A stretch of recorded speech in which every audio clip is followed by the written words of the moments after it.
Hello friends, पाइथोलॉजी story number 31 ब्रह्मचारी अवतार।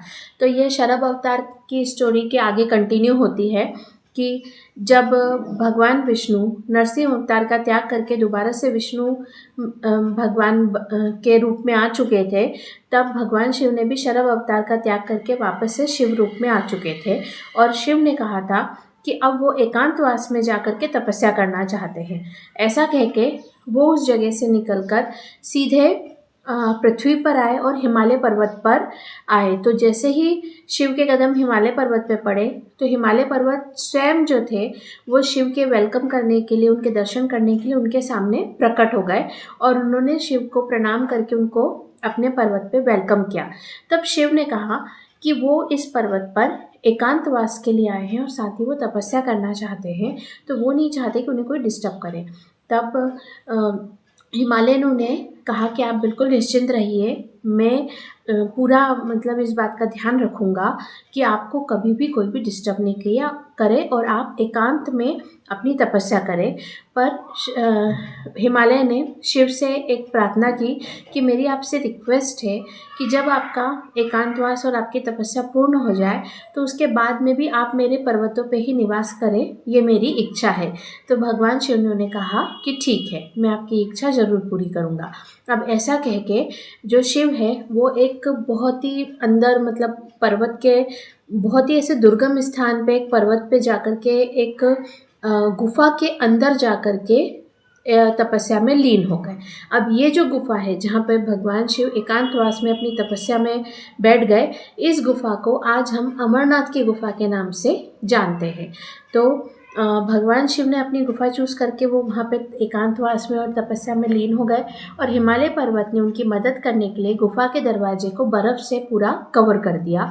और वो जो वहाँ तक उस गुफा तक पहुँचने का जो रास्ता था, उस रास्ते को काफ़ी दुर्गम बना दिया, काफ़ी डिफ़िकल्ट बना दिया, जिस वजह से कोई भी आसानी से, कोई मनुष्य या पशु पक्षी आसानी से उस गुफा तक नहीं पहुंच सके। और यदि कोई गलती से उस तरफ जाता भी था तो उन्हें उस बर्फ़ की दीवार के कारण ऐसा मतलब अंदाज़ा ही नहीं होता था कि इसके अंदर कोई बहुत बड़ी गुफा भी हो सकती है। ये मतलब पूरा सेटअप उन्होंने हिमालय पर्वत ने कर दिया था। और भगवान शिव अपनी सती के इंतज़ार में कि जब तक वो वापस से पुनर्जन्म ले करके उनकी पत्नी बनने के योग्य नहीं होती, तब तक वो उसी गुफा के अंदर एकांत में तपस्या में लीन रहेंगे। और इस अवतार को भगवान शिव का ब्रह्मचारी अवतार कहा गया, क्योंकि उन्होंने सती के दोबारा आने तक एक ब्रह्मचर्य का पालन करा और इस शिव के इस रूप को ब्रह्मचारी अवतार, ब्रह्मचारी रूप कहा गया।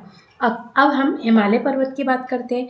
तो हिमालय पर्वत जो है वो सभी पर्वतों के राजा हैं, वो आज भी सभी पर्वतों के राजा कहलाते हैं। हाँ, तो हिमालय पर्वत सतयुग में एक मनुष्य रूप में भी रहते थे और उनका एक हिमालय पर्वत पे एक बहुत बड़ा महल था जहाँ पर वो निवास करते थे और साथ ही अपने पर्वत पे रहने वाली सभी प्रजा का देखभाल करते थे, उनका ध्यान रखते थे। और हिमालय पर्वत जो थे वो काफ़ी पावरफुल थे, वो हिमालय थे, वो पर्वतों के राजा थे और उनके अंदर दैवीय शक्ति थी, वो काफ़ी पावरफुल थे। लेकिन उनके अंदर ना ही क्रोध था और ना ही कोई अहंकार था। वो भगवान विष्णु के परम भक्त थे, लेकिन वो भगवान शिव के भी भक्त थे। इस प्रकार से वो हर प्रकार से योग्य थे। वो दक्ष की तरह बिल्कुल भी नहीं थे, दक्ष से 100% अपोजिट थे। और साथ ही वो अपनी प्रजा का पूरे अच्छे से ध्यान रखते थे। उनके राज्य में उनकी पूरी प्रजा सुखी थी। अब हिमालय पर्वत जो थे उनके इन्हीं गुणों को देख के जो सुमेरु पर्वत थे, सुमेरु पर्वत जो स्वर्ग के पर्वत थे, मतलब सुमेरु पर्वत पृथ्वी पे नहीं थे, वो स्वर्गलोक में थे। अब पृथ्वी के भी एक पर्वत का नाम सुमेरु पर्वत है, लेकिन ये उस ओरिजिनल सुमेरु पर्वत का कॉपी नेम है कि उस पर्वत का ही कॉपी नेम इधर के पर्वत को सुमेरु पर्वत कहा गया है। लेकिन जो असली का सुमेरु पर्वत है वो स्वर्ग में था।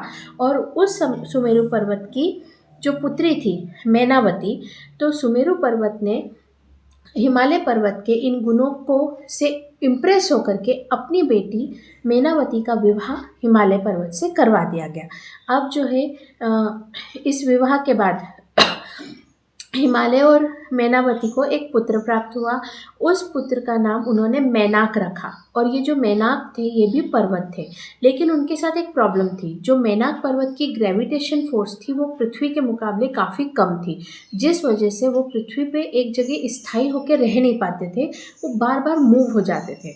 अब एक पर्वत जो है, पर्वत का काम है कि एक जगह पे स्थायी रूप से रहे, पर यदि कोई पर्वत बार बार इधर उधर मूव हो रहा है तो इसका असर मनुष्यों पे बहुत ज़्यादा होगा और पशु पक्षियों पे भी बहुत ज़्यादा होगा, और एक प्रकार बार बार मतलब एक भूकंप की स्थिति आएगी और इससे बहुत प्रॉब्लम हो जाएगी। तो अब इस प्रॉब्लम का सॉल्यूशन के लिए हिमालय पर्वत ने मैनाक से कहा कि तुम है ना जाकर के पानी के अंदर निवास करो, क्योंकि पानी के अंदर अगर तुम निवास करोगे तो तुम्हारा जो बार बार मूवमेंट होगा तो उस मूवमेंट का असर किसी पर होगा नहीं, क्योंकि पानी के अंदर वैसे भी मूवमेंट होता ही रहता है। और पानी के अंदर जो जलीय मछलियाँ वगैरह ये सब जो जलीय प्राणी रहते हैं उनको उस मूवमेंट से फ़र्क नहीं पड़ता। तो ये कह के मैनाक पर्वत जो है वो पानी के अंदर निवास करने चले गए। ये मैनाक पर्वत जो है वो आज भी एग्जिस्ट करते हैं।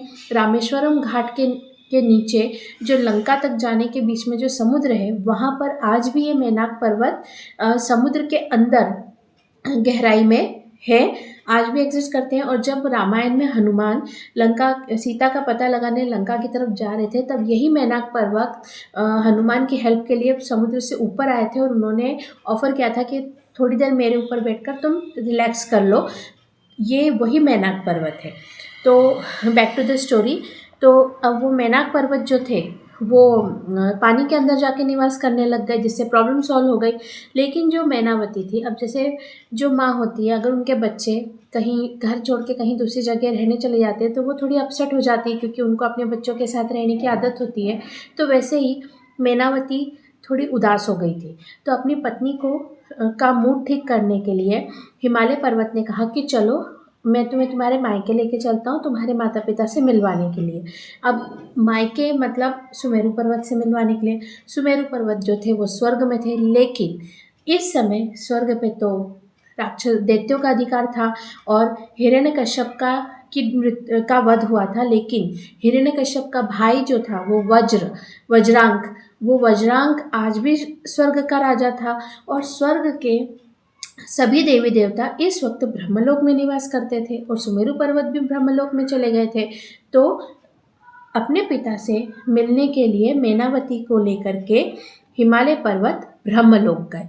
और ब्रह्मलोक गए तो सबसे पहले उन्होंने ब्रह्मदेव के दर्शन किए। अब जैसे हम किसी मंदिर में जाते हैं तो जैसे ही हम भगवान के दर्शन करते हैं तो भगवान के दर्शन करने के साथ ही हम अपने मन की जो दुख है या जो भी हमारी परेशानी है या जो भी हमारी इच्छा है वो हम भगवान के सामने एकदम बोलते कि हे भगवान मेरी ये प्रॉब्लम है, इसे सॉल्व कर देना वगैरह वगैरह ऐसा करते। तो यही स्थिति मैनावती के साथ हुई। जैसे ही वो ब्रह्मलोक में गई तो ब्रह्मदेव को उन्होंने प्रणाम करके, उनके दर्शन करके, उनको प्रणाम करके मैनावती ने अपनी मन की जो दुविधा है, जो पीड़ा है कि भाई मेरा बेटा जो था वो चला गया तो अब मुझे महल में अच्छा नहीं लग रहा है, ये बात उन्होंने ब्रह्मदेव से कह दी।